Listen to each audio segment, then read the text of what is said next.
ఉంటే వీటితో స్నేహం లేకపోతే అది ఏనాటికి దీపంగా మారేటువంటి అవకాశం లేదు. ఈ రోజున మనం చేస్తున్నటువంటి కార్యక్రమం ఏమిటి అంటే, మనలో పత్తి లాంటి వ్యక్తులు ఉన్నారు, ఆ నూనె లాంటి వ్యక్తులు ఉన్నారు, ఆ దీపపు శిఖ లాంటి వ్యక్తులు ఉన్నారు, ఆ కుంది లాంటి వ్యక్తులు ఉన్నారు. కావలసినది ఏమిటి అంటే సమన్వయం, సంఘటితమైనటువంటి తత్వం. ఒకే లక్ష్యం వైపు ఈ లోకంలో ఉన్నటువంటి చీకటిని, అజ్ఞానాన్ని, అంధకారాన్ని, అసమానతలను ఏ రూపంలో ఉన్నా తొలగించేటువంటి ప్రయత్నం చేయటమే మనమంతా కూడా ఒక దీపశిఖలాగా ప్రకాశించడం, మన పాత్రను మనం పోషించడం కోసం ఈరోజు ఇక్కడ ఉన్నాం.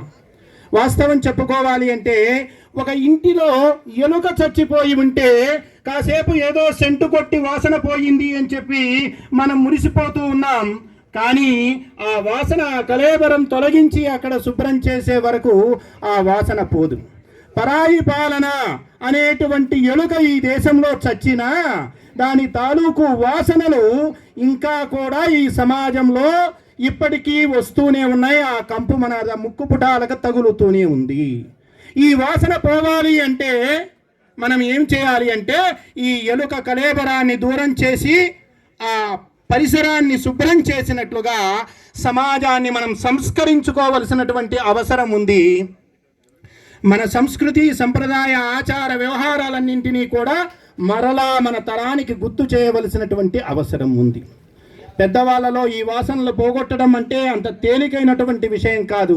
రేపటి ప్రపంచాన్ని తయారు చేయడం ద్వారా, రేపటి ప్రపంచాన్ని తీర్చిదిద్దడం ద్వారా అయినటువంటి ఆ దీపపు వెలుగుని, ఈ భారతదేశపు సంస్కృతి వెలుగుని ప్రపంచం మొత్తానికి అందించేటువంటి ప్రయత్నం సంఘం ద్వారా ఈరోజు ఇక్కడ జరుగుతూ ఉంది. ఎందుకు అంటే, ఒక పిల్లవాడి మీద ఒక 5-6 సంవత్సరాలు మనం పనిచేస్తే 60-70 సంవత్సరాలు ఈ దేశం కోసం వాడు పని చేస్తాడు, ఈ దేశానికి సేవ చేస్తాడు. మొక్క వంగనిది మానై వంగుతుందా అనేటువంటిది సామెత. అటువంటి వయస్సులో మనం ఇచ్చేటువంటి సంస్కారాలు, ఈ సంప్రదాయాల యొక్క గొప్పతనం ఆ వయస్సులో తెలియచేయటం ద్వారా ఈ దేశం యొక్క ఔన్నత్యాన్ని వారు తెలుసుకోవడమే కాకుండా రేపటి తరానికి అందించేటువంటి వారధిగా వాడు తయారవుతాడు. ఒక భిక్షగాడు ఇంటింటికి తిరిగి యాచన చేస్తూ ఉన్నాడట. ఓ తల్లి అంది, రోజు నా ఇంటికే వస్తున్నావురా, నీకు దిక్కు లేదు, నేను పెడితే తప్ప నీకు జరగదు, పో తరకి అంది. అతను అన్నాడు, ద్వారం ద్వారమడం భిక్షు శిక్షతే నచయాచతే అదత్వా మాతృశో మా భూహు దత్వా త్వం త్వాదృశో భవ అన్న అంట. అమ్మా, నేను బిచ్చగాన్ని, నాకు ఏమీ జరగని స్థితిలో నీ దగ్గరకు వచ్చానని మాత్రమే నువ్వు అనుకుంటూ ఉన్నావు. ద్వారం ద్వారమడం భిక్షు, ఇల్లిల్లు తిరుగుతూ ఆ భిక్షగాడట ఒక సూక్తి చెప్తున్నాడట ఆ తల్లికి. అదత్వా మాతృశో మా భూహు, పూర్వజన్మలో నేను కూడా మంచి స్థితిలోనే ఉన్నాను, విద్యావంతుడిగా పుట్టాను, ఎవరికి చదువు చెప్పలేదు, ధనవంతుడిగా పుట్టాను, ఎవరికి 1 రూపాయి సమాజానికి ఉపయోగపెట్టలేదు, శక్తివంతుడిగా పుట్టాను, ఎవరికి సేవ చేయలేదు, నా దగ్గర ఉండవలసినవన్నీ భగవంతుడు ఇచ్చాడు, దేన్ని సద్వినియోగం చేయలేదు, అధికారంలో ఉన్నా ఎక్కడా ఒక మంచి ఫైల్ మీద సంతకం చేయలేదు.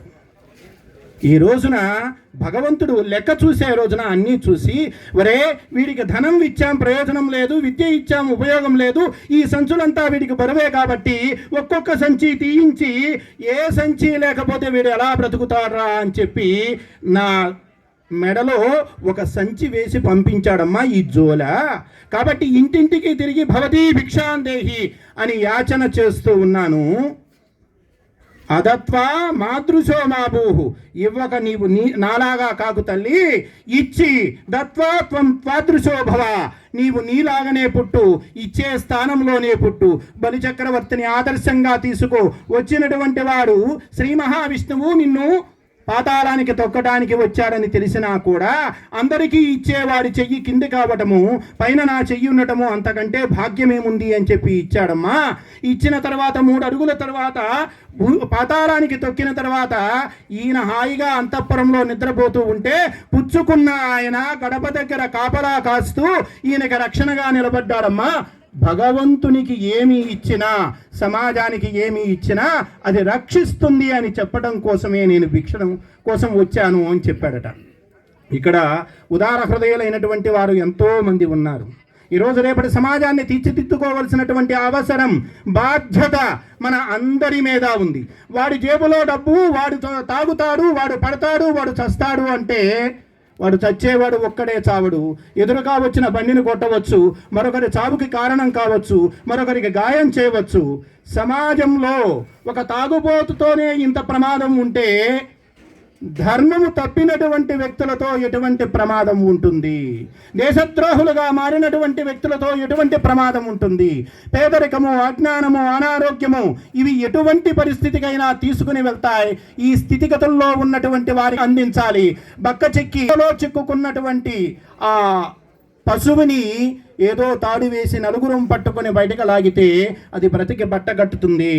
ఈ రోజున సమాజంలో వెనుకబడినటువంటి వారికి, ఇబ్బంది పడుతున్నటువంటి వారికి, అర్హతలు ఉండి అవకాశం లేనటువంటి వారికి అవకాశం కల్పించేటువంటి మహత్తరమైనటువంటి కార్యాచరణకు ఈ రోజున అంకురార్పణ జరిగింది. ఇది ఇంతవరకే ఆగదు. ఈ కేంద్రము, ఈ స్థానము అత్యద్భుతమైనటువంటి ఆవిష్కరణలకు నిలయం కాబోతూ ఉంది. మనమంతా సాక్షులుగా రేపు చూడబోతూ ఉన్నాం. అద్భుతమైనటువంటి ప్రపంచ నిర్మాణంలో, సమాజ నిర్మాణంలో ఈ దేశ సంస్కృతి వైభవాన్ని నలుదిశలకు తీసుకొని వెళ్ళటంలో ఈ కేంద్రము పరిపూర్ణంగా తన బాధ్యతను, తన పాత్రను పోషిస్తుంది. అందులో మన అందరి పాత్ర ఉంటుంది.